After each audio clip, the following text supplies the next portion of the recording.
Buenos días. Bueno, aquí son 10 de la mañana y 59 minutos.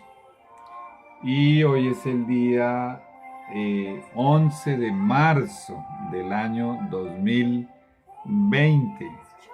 Y habla contigo Luis Enrique Restrepo Arango. Allí está mi correo electrónico, mi número de celular y mi número de WhatsApp. Por favor, entra en contacto conmigo y vamos a estudiar la lección número 15.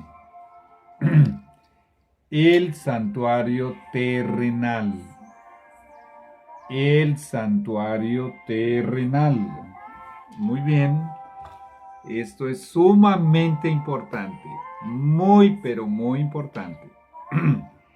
Vamos a dar aquí una pausita y vamos a orar primero.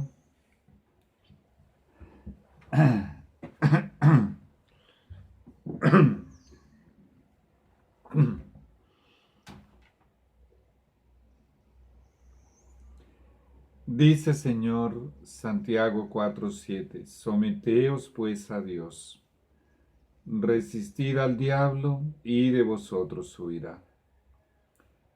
Pido, Señor, que me des ese espíritu de sumisión en este momento, al comenzar esta serie, que en realidad se alastra hasta la lección 19 y tiene que ver con el santuario terrenal, el santuario celestial, los servicios del santuario terrenal, los servicios del santuario celestial y finalmente, Santo Padre, tiene que ver con el ministerio sacerdotal de intercesión de nuestro único sumo sacerdote en el santuario celestial, Jesús nuestro Salvador.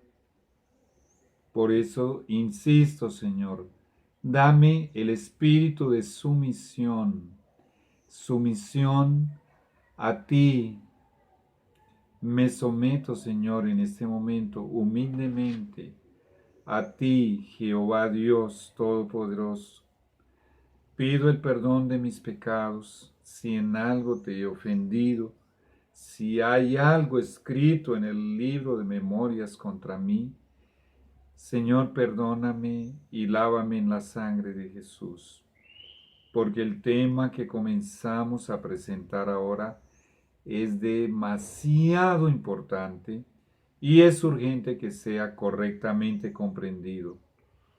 Pido por la salvación de todos los que están viendo este video y los que lo verán aún. Ayúdales, Señor, a compartir con sus contactos estos videos. Y, Señor, si hay aquí presente algún espíritu malo o en los lugares donde me ven, en el nombre de Jesús les digo a estos ángeles caídos que Jehová les reprenda, porque Jesús nos dio autoridad a todos los hijos de Dios, sobre todos los demonios y sobre su líder. En el nombre de Jesús les digo que Jehová les reprenda y que salgan de aquí y que salgan de los lugares donde estoy siendo visto en el nombre de Jesús. Porque la sangre de Jesús tiene poder y nos ha lavado, nos ha purificado de nuestros pecados, y el nombre de Jesús tiene poder.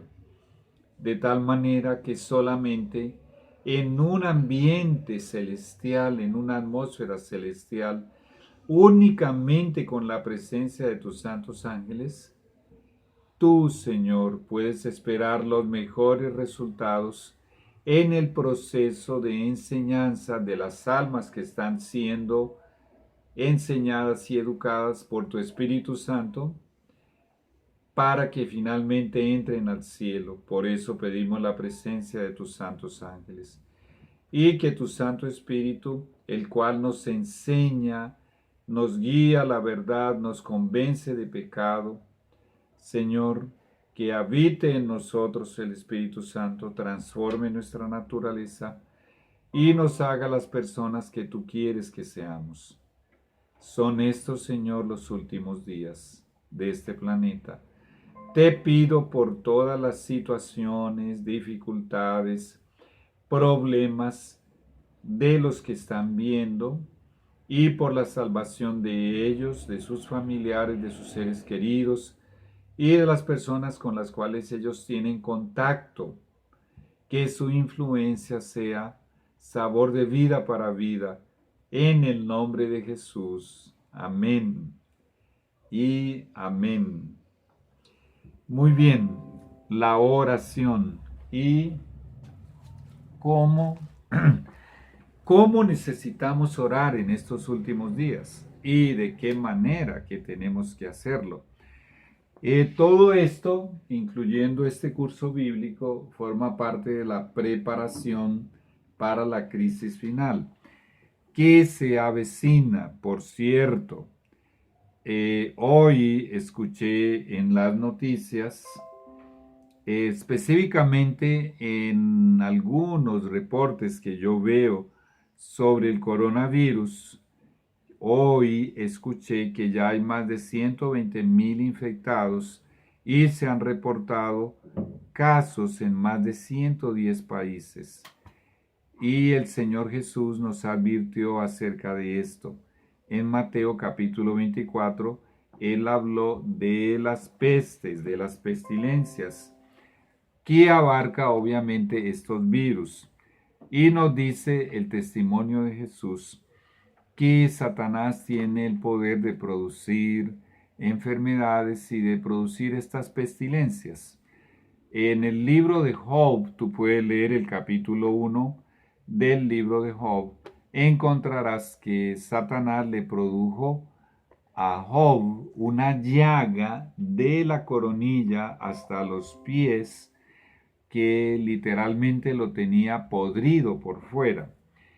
Pero en el Salmo 91, te recomiendo que te lo memorices, con un esfuercito llegué a memorizarlo, acerca de estas plagas y de estas pestes, de estos virus como el coronavirus, que es Satanás el que está por detrás de todo esto. Escucha lo que nos dice el versículo 3, dice: Él te librará del lazo del cazador, de la peste destructora. La palabra peste literalmente Jesús la utilizó en Mateo 24 para dar su profecía de que habrían estas cosas en los últimos días. Por cierto, es el cumplimiento de las profecías. Ahora, en el Salmo 91, el versículo 3 dice que Dios nos librará de la peste destructora. Ya se han registrado más de 4,000 muertes en este momento.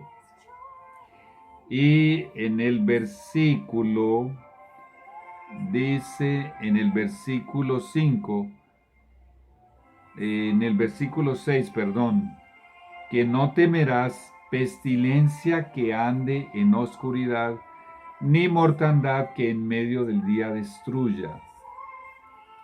Por la respiración, porque este coronavirus es una enfermedad pulmonar, es un virus que se aloja en los pulmones, a través de la respiración de otra persona, o porque ella se haya tocado la boca o la nariz con sus dedos y tenga el virus en los dedos, y tú le des la mano y le aprietes dándole un buen saludo, y después te tocas tu nariz o tu boca, el virus te puede pasar a ti. Esa mortandad que en medio del día destruye, dice el Señor que no la debemos temer, y que no debemos temer tampoco ninguna pestilencia que ande en la oscuridad, sea en medio de la luz, sea en medio de la noche, porque Él nos librará de todo eso. Memorízate el Salmo 91. Y vamos a orar por las personas que no conocen a Jesús, y que están contagiadas. Muy bien. Tenía que hacer algún comentario acerca de esto. Ahora quiero decirte que este curso bíblico de 36 lecciones, tú puedes tener las 36 lecciones impresas sin costo alguno. De pronto no especifiqué esto antes. No te cobraré absolutamente nada, ni tienes que pagarme nada. Yo te enviaré las 36 lecciones a tu dirección si estás aquí en Colombia, obviamente. Te las enviaré a través de algún sistema de mensajería de envío de paquetes. Y acerca de la lección de hoy, que se llama el santuario terrenal, quiero decirte que es el comienzo, como dije en la oración, de una serie que se extiende por las lecciones 15, 16, 17, 18 y 19. Bueno, aquí tengo la lección número 15, el santuario terrenal. La lección número 16, los servicios del santuario, terrenal. La lección número 17, la purificación del santuario celestial, parte 1. Y la lección número 18, la purificación del santuario celestial, parte 2. Y finalmente, a donde necesitamos llegar, a la lección número 19, todo esto tiene que ver con el entendimiento correcto de esta lección número 19, que se titula El juicio. Quiero leerte de Hebreos capítulo 4, versículos. Voy a buscarlo, a ver, creo que es a partir del 13 o el 14. Hebreos capítulo 4. Hablando de Jesús, nos dice: por tanto, teniendo un gran sumo sacerdote, la Biblia habla de que en el planeta Tierra los seres humanos tenemos a nuestra disposición un único sumo sacerdote. Veamos quién es. Ahora dice: por tanto, teniendo un gran sumo sacerdote que traspasó los cielos, o sea, penetró en los cielos, regresó al cielo, como tú lo quieras decir, ¿quién será? Aquí nos dice quién es: Jesús, el Hijo de Dios.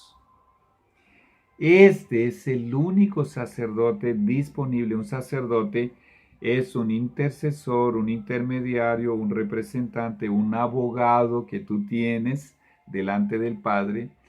Dice aquí: retengamos nuestra profesión de cristianos, profesión de creyentes en Jesús, porque tenemos ese privilegio de que el mismo Hijo de Dios es tu abogado, es tu intercesor en el santuario celestial, allá delante del Padre.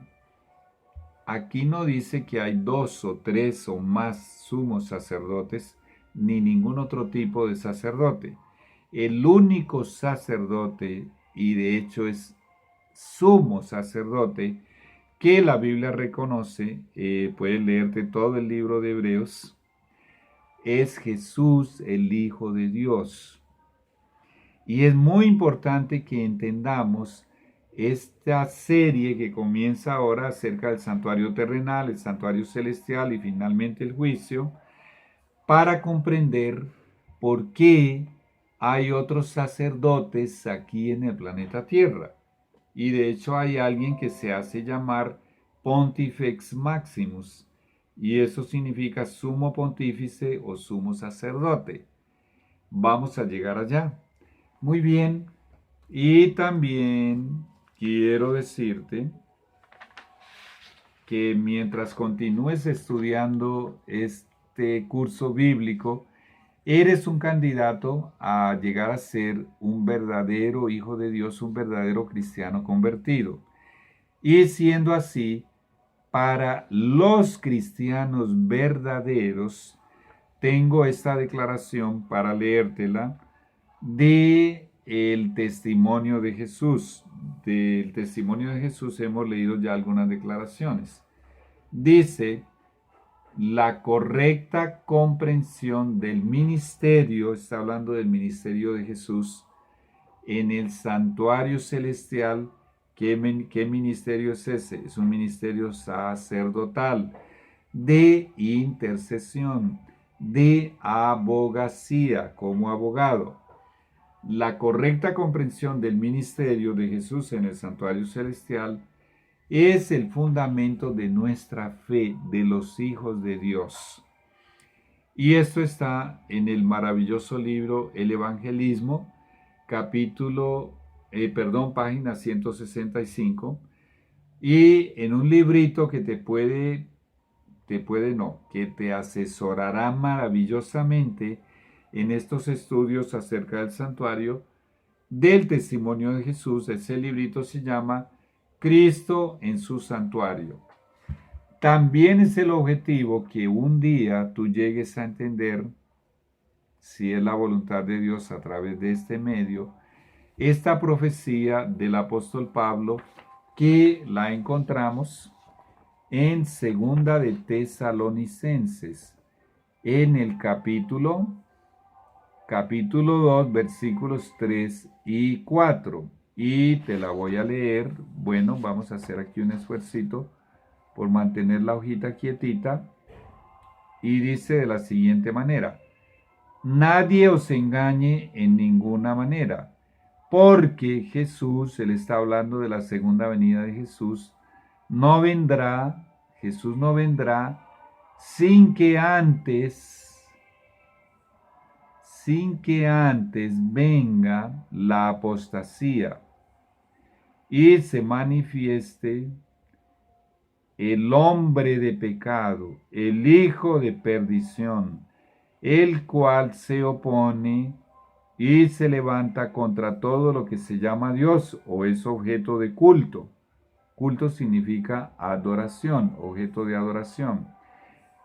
Tanto que se sienta en el templo de Dios como Dios, haciéndose pasar por Dios.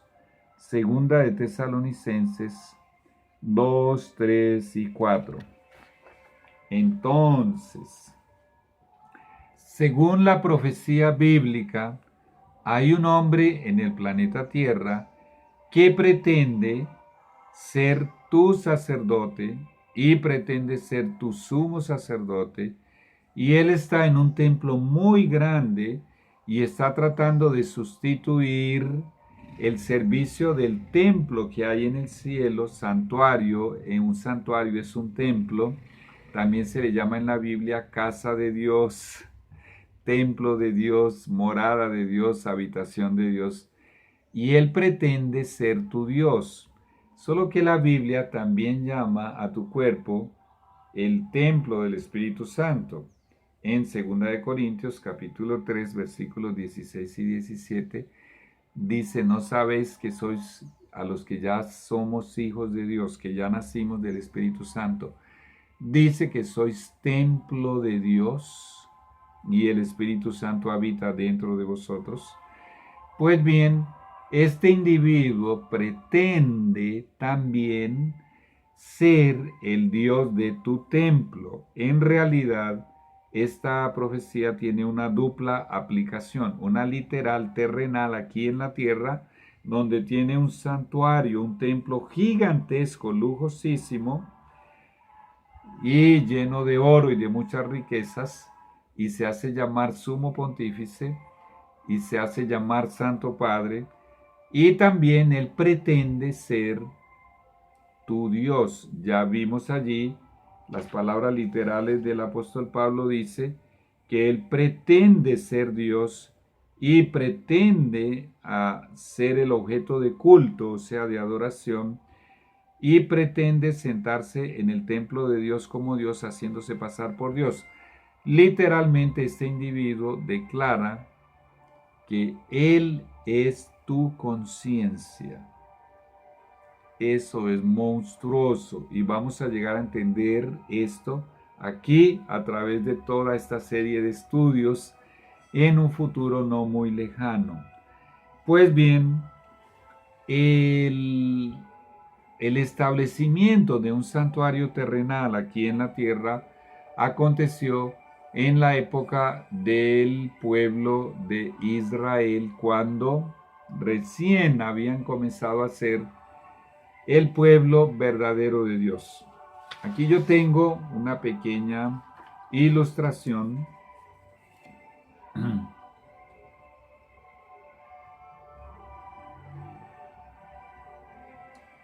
más o menos de cómo era el santuario terrenal. Y allí tú estás viendo algunos muebles de este santuario terrenal y es lo que vamos a dedicarnos a estudiar en este momento.